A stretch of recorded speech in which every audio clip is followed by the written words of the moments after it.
La semana pasada el gobierno convocó a exministros de Hacienda y expresidentes del Banco Central a un encuentro que buscaba abordar la situación arancelaria que se ha establecido y económica en términos generales a propósito de las decisiones de Donald Trump en Estados Unidos. De ese tema vamos a conversar junto a Eduardo Aninat, docente de la Facultad de Economía y Negocios de la Universidad del Desarrollo, exministro de Hacienda y quien estuvo además en esta reunión. Gracias por el contacto, Eduardo, muy amable. Buenos días.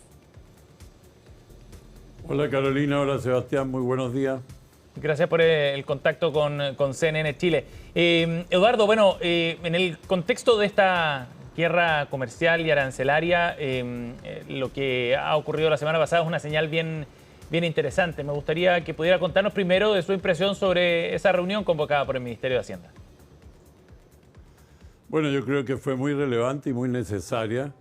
Estuvimos 6 o 7 exministros de Hacienda y estuvieron un número similar de consejeros presidentes del Banco Central de Chile, en un ambiente distendido, franco, privado, donde el liderazgo de Mario Marcel demostró mucha ecuanimidad y, lo mejor de todo, acompañado de la presidenta del Banco Central, que básicamente expresó el mismo diagnóstico.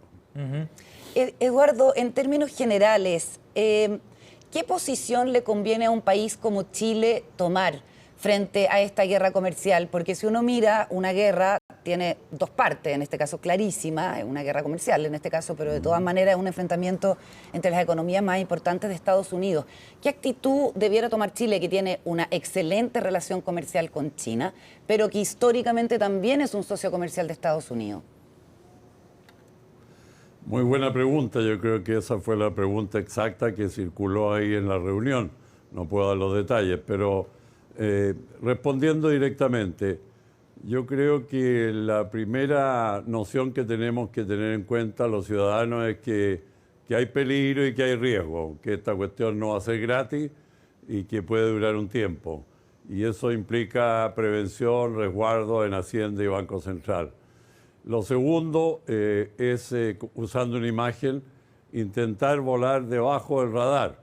Supongamos que el radar esté dedicado a las potencias grandes, China, Estados Unidos, la Unión Europea, etc. Nosotros, como país chico, alejado y muy bien comportado en lo económico, tenemos que no estar voceando posiciones más globales por ahora. Y tercero, ser práctico. Nosotros tenemos un tratado de libre comercio con Estados Unidos que incluye a Canadá y México. El que les habla fue uno de los iniciadores de esto. Lo culminó después el ministro Izaguirre. Y nosotros tenemos que apegarnos a la legalidad internacional y nacional con toda la solemnidad que tiene y decir, bueno, no entendemos por qué, pero hacerlo en forma privada y técnica. No entendemos por qué se nos aplicó el 10%, aunque sea el arancel más bajo de esta guerra comercial de Estados Unidos. Porque nosotros ya tenemos desgravado todo, estamos prácticamente en un arancel casi 0%, entonces si había algo tendría que ser o cero o hasta un subsidio. Estoy diciendo paradójico, pero o vale el tratado o no vale. Entonces yo aplaudo la idea y la intención de que vaya una delegación presidida por Relaciones Exteriores a la agencia correspondiente en Washington, que es bien dura, a mí me tocó conocerla, el USTR, hacia fines de este mes a iniciar una consulta meramente técnica, pero que tiene este contenido de legalidad con las autoridades de comercio de Estados Unidos. ¿Eduardo? Es un primer paso que encuentro adecuado. Sí, y en esa línea, ¿usted cree que es posible generar un espacio de negociación que sea favorable finalmente para Chile en esas conversaciones, que eventualmente permita dejar los aranceles tal como estaban hasta ahora, sin modificaciones? ¿Hay posibilidad de eso? Mira, no me atrevo a ninguna probabilidad, pero si la misión chilena se mantiene muy técnica y muy bien preparada y de alto nivel, y si las autoridades gringas del USTR están dispuestos a escuchar, no veo por qué no. No veo por qué no puede haber un avance, un puente para cosas futuras. Y la pregunta que me hago es, si el señor Trump dice que hay 60 países que están corriendo a pedir hora con la Casa Blanca o el mismo USTR para renegociar y replantear cosas, bueno, ¿por qué el país mejor comportado en comercio internacional del globo, probablemente nosotros, muy abierto al comercio, no podemos sencillamente respetar un tratado ya firmado?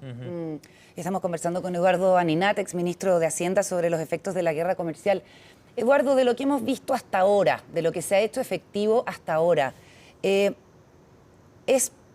posible que seamos más pobres? ¿Es un hecho que vamos a ser más pobres, no solamente Chile, sino todos los países del mundo?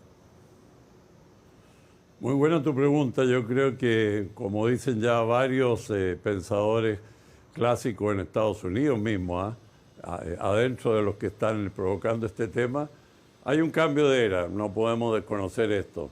Ello cubre muchas cosas, pero hay que tener claro que este cambio de era se provoca o se inicia por un shock geopolítico. O sea, el mundo ha cambiado ya a un terreno que no es puramente económico, comercial, sino que hay rivalidades, hay tensiones, hay dos guerras cursando en el mundo y hay ambiciones. Entonces tenemos que tener claro eso para situar lo económico en un plano por debajo de eso. Y es preocupante sin duda. En lo económico yo creo que el mundo, por lo menos si esto no se arregla en 6 meses, va a bajar un escalón, porque no es posible que haya una guerra arancelaria tan dispersa, tan universal y tan declarada y con adjetivos muy duros, y esto no provoque a lo menos incertidumbre, que ya está, mucho temor y una disminución del volumen de los mercados. A nosotros nos podría preocupar, sí, perdón. Sí, ¿y qué características tiene esa nueva era que se abre a partir de ahora, después de este shock geopolítico que describió usted? Bueno, me da pena decirlo, pero un regreso a una especie de nacionalismo nuevo, no digo que sea el nacionalismo de los años 30, del siglo pasado, o cosas así, pero para allá retrocedemos, un menor peso de las organizaciones internacionales, que en parte también se ha debido a malas vocerías en los mismos. Recordemos que Chile fue uno de los primeros países, si no el primero de Latinoamérica, de firmar con Víctor Santa Cruz la Carta Fundamental de Naciones Unidas en el año 45, y hemos hecho mucha prueba de mantenernos en el derecho y la apertura. Ahora hay una onda nacionalista en todo el resto del mundo, no solo en Estados Unidos, China también, etcétera, y eso a los países que somos más lejanos, también más cuidadosos, a la larga también nos va a afectar. Falta una voz de derecho internacional de más potencia y de más volumen. Pero hay ventajas de estar alejado y ser pequeño. Y una de ellas es que en términos numéricos no afectamos decisivamente a nadie por ser muy exportador y especializado en ciertas cosas. Por ejemplo, Estados Unidos necesita el cobre chileno, la variedad de minerales chilenos que están en la minería, particularmente el cobre. El 11,5 o 12% de las exportaciones de cobre chileno salen a Estados Unidos, donde se procesan para hacer otras cosas, entre otros autos. Entonces es ridículo castigar al suministrador. En segundo lugar, hemos estado en una posición de exportar fruta off-season principalmente, como son las uvas, las paltas, las cerezas, que son campeones hoy día en el mundo, y ahí tenemos unos 4.000 millones de exportaciones en este sector agrícola. Y sería muy triste que el desarrollo que están teniendo muchas de las regiones agrícolas de Chile, vengo llegando de una, me sorprendió su progreso, la región del Maule, Talca, pueda ser afectado por una cosa que es una guerrilla entre dos potencias grandes muy lejanas. Eduardo, estamos conversando con Eduardo Aninat, exministro de Hacienda. En la economía doméstica, ¿qué tiene que hacer, o más bien, o también, qué tiene que dejar de hacer la autoridad de gobierno en este contexto, a su juicio? Bueno, yo voy a dar una idea personal mía que no salió en la reunión, pero voy a dar sí un consenso de las 16 ex autoridades y actuales autoridades que estaban en la mesa. El consenso hacia el final Es decir, tenemos que ser más focalizados y tenemos que elegir ciertas metas, no estar persiguiendo todas las metas con la misma intensidad. Es decir, ser flexible en ciertas políticas públicas. Y aquí incluyo a las monetarias, que hay espacio, como se reveló, y también a las fiscales. Y hago una afirmación en las fiscales. Yo creo que no sería muy racional, y creo que sería inconveniente, ya esto es una opinión meramente mía, presentar un proyecto de reforma tributaria en este contexto.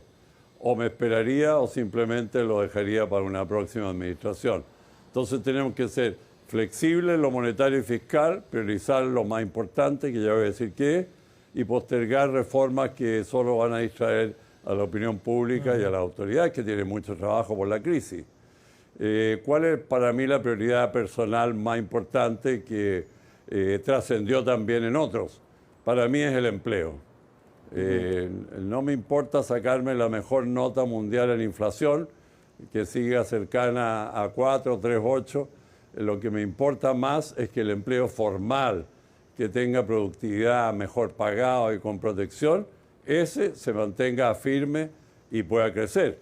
Porque sin empleo, bueno, eso es lo que más le importa a los ciudadanos, y en una época eleccionaria, política, los votos van a ir en función de esa calidad y continuidad del empleo. O sea, Chile no puede arriesgar volver a tasa de desempleo de 10% más. Sí, claro. Y por eso tenemos que mantener mucha comunicación con las empresas, pero también flexibilidad en lo monetario fiscal. Muy bien, Eduardo, le agradecemos mucho esta conversación sobre los efectos de la guerra comercial. Entendemos que usted quería hacer algún comentario sobre la muerte de Mario Vargas Llosa. Sí, me importó mucho la entrevista que ustedes están haciendo al director de Careta, revista que conozco muy bien y la leo, porque creo que Vargas Llosa es muy vigente hoy día con estos ruidos mundiales. ¿Por qué? Porque hay una especie de silencio ciudadano en todos los países, incluyendo en parte el nuestro. El ciudadano de a pie, común y corriente, está anonadado con datos, anonadado con malas noticias en general y sorprendido. Y Vargas Llosa tuvo la gracia de escribir casi todos sus libros, por lo menos 3 de los principales, en el sentido de volver a relevar, a ponderar más arriba las voces de las comunidades, del ciudadano pequeño, de las regiones, de lo rural, de explorar y conocer. Y creo que en ese sentido el premio Nobel que se le dio era más que merecido, y a mi juicio debería tener otro premio Nobel post-mortem. Eduardo Aninat con nosotros esta mañana. Muchas gracias por su tiempo, Eduardo. Muy amable. Muchas gracias, Eduardo. Gracias, hasta luego.